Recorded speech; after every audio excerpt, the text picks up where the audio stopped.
Hold up! The music industry has long harbored dark secrets, and today we're diving deep into the mysterious connections between Prince and Diddy, exploring how their paths crossed and the disturbing revelations that followed. Many have questioned whether there was any significant link between Prince's industry exposures and Diddy, and the answers might surprise you. Let's start with their first major connection through Warner Brothers. Diddy secured a significant deal with Warner Brothers, the very same record label Prince had been fighting against for years. The deal was monumental, giving Warner a 50% stake in Bad Boy Records, effectively handling marketing and distribution of their entire catalog worldwide. What's particularly interesting is that this arrangement exemplified exactly what Prince had been battling against throughout his career: the practice of profiting off artists without fair compensation and systematically blackballing those who dared to speak up against these practices. Became such a big deal back then is ever since my third album, I wasn't really taking large advances from the recording companies. I was recording the albums myself in my own studio. So the way I looked at it, I owned the work because I paid for it, and I did all the work. I created it, so I felt like it should belong to me. That said, the companies felt otherwise, and they would always hold this contract up and say, well, you signed it. And I say, well, I understand that. It's not like I want to leave. I just want to, talk about this thing and see if we can't make it more fair. Of course, they wouldn't change, because if they changed, they wouldn't really exist. And that's kind of the situation we're in right today. They're not going to exist much longer. But it's not like we're against them or anything like that. The idea is that we find better ways of working with one another. It shouldn't be a situation where they own the album or the work. We're talking about intellectual copyright. If they're going to be indeed a delivery service, then that's fine. But even FedEx doesn't say that they own the thing that they ship. The second connection is even more intriguing and personal. Prince actually allowed Diddy to use his personal property for parties. However, what's particularly noteworthy is that Prince himself deliberately stayed away from these gatherings. Sources close to the situation suggest Prince harbored deep suspicions about the nature of these freak-offs taking place at his property, leading him to maintain his distance. The first Diddy party I went to was at Prince's house. So you want to go to Prince's house to the Diddy party where Tyrese is performing and Demi Moore and Ashton Kutcher are swinging on swings. That is what's happening on the other side of the wall. And so the one thing that makes this party different than a Jamie Foxx party or any other celebrity party that wrangles a bunch of young women or guys or whatever too, is that Diddy didn't let you bring your security in the party. The third connection involves Jay-Z, who maintained close ties with Diddy before his recent legal troubles emerged. Prince's estate found itself embroiled in a lawsuit against Jay-Z over the unauthorized distribution of Prince's music on Tidal. This pattern of conflict with industry powerhouses would become a recurring theme in Prince's later years, and unfortunately, those who stood against figures like Jay-Z and Diddy, along with labels like Warner, often faced serious consequences. To fully understand the depth of these connections, we need to examine Prince's journey in the music industry. His battle for artists' rights began in 1977 when he signed with Warner Music at the tender age of 18. Despite achieving only modest success between 1978 and 1981, Warner maintained their relationship with him, recognizing his extraordinary talent and potential. Their faith began paying off in 1982 when Prince broke into the U.S. top 10, demonstrating his masterful understanding of music video promotion in the emerging MTV era. The early 1980s marked a pivotal time in Prince's career. He revolutionized the music industry, creating a unique blend of funk, rock, and pop that set him apart. By 1984, with the release of Purple Rain, he had transformed into arguably the biggest and most exciting pop star on the planet. His influence extended beyond music. Fans worldwide began copying his distinctive look and style, cementing his status as a cultural icon. As his success grew, Prince established Paisley Park Records, which received partial funding from Warner, who also handled distribution. However, this arrangement soon led to significant disputes over compensation and creative control. The situation reached a breaking point when Prince took his battle public in a dramatic fashion, famously writing "slave" on his face and changing his name to a symbol. This bold move protested Warner's control over both his name and music, highlighting the restrictive nature of industry contracts. During this period, Prince's relationship with Warner deteriorated further, particularly during the lead-up to the Gold Experience release. The dispute wasn't just about money. It was about artistic freedom and control over his creative output.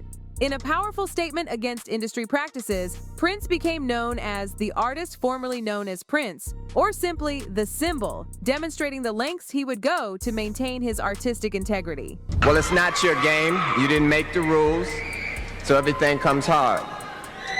And as long as you're signed to a contract, you're going to take a minority share of the winnings.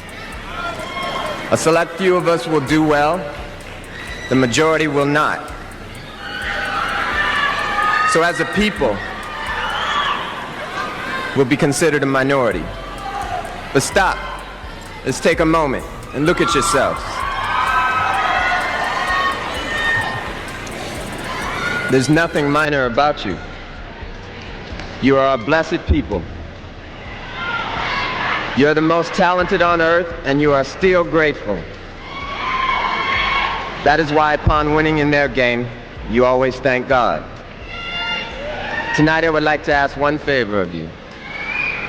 Imagine what we'll all be like in our own game. Peace and love for one another. Prince's dedication to protecting artists' rights extended into the digital age. In 2007, he made headlines by announcing legal action against YouTube, eBay, and the Pirate Bay for unauthorized use of his music.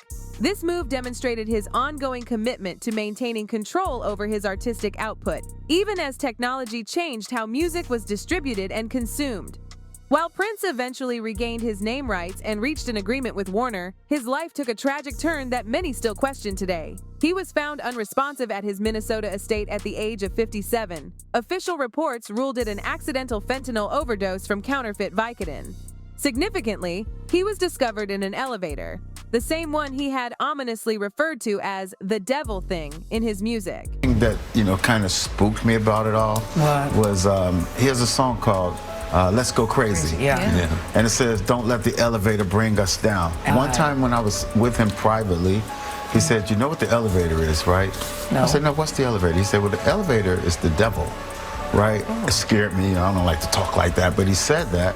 And so for me, it was like really haunting when I read that he was found in an elevator. The circumstances surrounding his death raised numerous questions among fans and industry insiders alike, with many finding the official explanation difficult to accept. Health problems? That I don't know, right? What I know is that he was really health conscious. He was a vegan. He didn't know alcohol.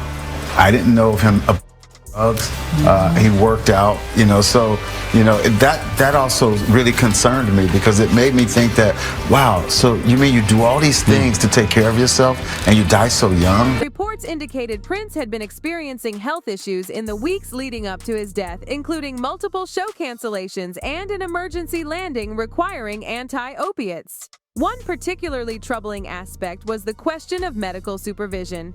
Why wasn't he under regular medical care after allegedly overdosing less than a month before his death, especially given his ongoing tour commitments and the size of the venues involved? The mystery deepens when we consider Prince's own premonitions about his fate. Before his death, he posted a cryptic message on social media stating, "Just when you thought you were SA," which was later deleted. Even more chilling was his final appearance at Paisley Park, where he reportedly told attendees to wait a few days before you waste any prayers. These statements, in hindsight, seem to suggest he may have sensed impending danger. Various industry figures, including Kanye West, have suggested there might be more to Prince's death than the official narrative suggests. Many draw parallels between Kanye and Prince for their similar battles against industry practices and their willingness to speak out against perceived injustices. Nobody, this ain't independent. Yeezy's the only 100% owned, independent, black owned or whatever. I don't know if it'll be owned after this interview, but you get what I'm saying? Like when we sign something, we don't sign someone. We're signing someone to the bigger Vivendi slave ship, to the bigger universal slave shit. Right. Y'all saying, all these tweets was crazy. You know why Prince gave me the song Jail? Because he liked what I did. And he's like, I like what you did with them contracts. You said Prince gave it to you. Right. Man, he definitely, guess who's going to jail tonight? You know what I'm saying? A Gemini just spirit. people who be there. don't Because he was on that tip. Yeah. Just people who don't know. You talking about Prince? Yeah, I'm talking. Out Prince. And Yeah. Prince trying to get away from corporations, disconnect. Prince with the slave on his Yeah, cheek. slave on his cheek. Yeah. You know what I'm saying? Michael Jackson, bro. This man. When examining Diddy's connection to Warner, we find a complex web of business relationships. Their joint venture gave Warner significant control over Bad Boy's extensive catalog and artists, including major names like Mase, Mario Winans, and the notorious B.I.G. This arrangement perfectly exemplified the very system Prince had spent his career fighting against. Diddy's public statements about the deal are particularly revealing. He said, "There have been a lot of boutique record labels that come and go, and we're still here. This has ensured for the next couple of years that we have the right financial backing, the right financial structure, the right partners to remain a force in the music industry." These words stand in stark contrast to everything Prince had advocated for regarding artist independence and fair compensation. It's funny, and then you move on and you like something that he did on TikTok because he's funny. But for people that worked for 6 years of their life and entered an industry where somebody made, what, $48 million? And we didn't even see a penny of that, and we were in thongs and 5-inch heels for years of our lives on stage. And not any of it did we see. And the measly amount of change that MTV paid us, we don't even get to feel any benefit of that because they never brought the show back. And they don't play it in reruns, so we can't even get the hype of, oh, hey, I remember this, they're cult classics, let me hire her for something. Like all of them got, right? Jersey Shore kids are making millions of dollars. An interesting perspective comes from Jason Lee, who attended a Diddy party at Prince's house. He noted something unusual. Guests were strictly prohibited from bringing their own security, a detail that raised eyebrows given the high-profile nature of the attendance. The first Diddy party I went to was at Prince's house. So you want to go to Prince's house to the Diddy party where Tyrese is performing and Demi Moore and Ashton Kutcher are swinging on swings. That is what's happening on the other side of the wall. And so the one thing that makes this party different than a Jamie Foxx party or any other celebrity party that wrangles a bunch of young women or guys or whatever too, is that Diddy didn't let you bring your security in the party. Prince's relationship with Jay-Z adds another layer to this complex story. Initially, Prince trusted Jay-Z's Tidal platform, believing it represented a more artist-friendly approach to music distribution. However, this trust was apparently misplaced, as Prince's estate later filed a copyright infringement lawsuit against Roc Nation over 15 unauthorized album releases.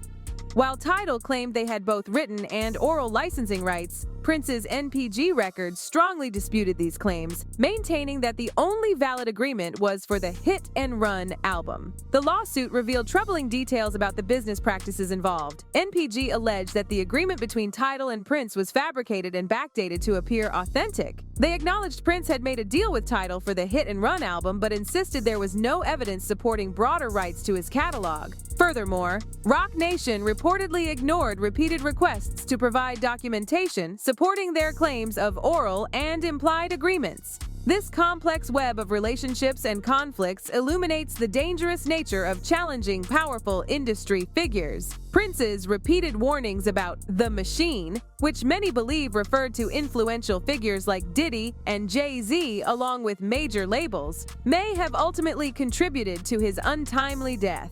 Just before his death, Prince had started returning publishing rights to his former artists, including the notorious B.I.G., who had signed to Bad Boy Entertainment in 1993.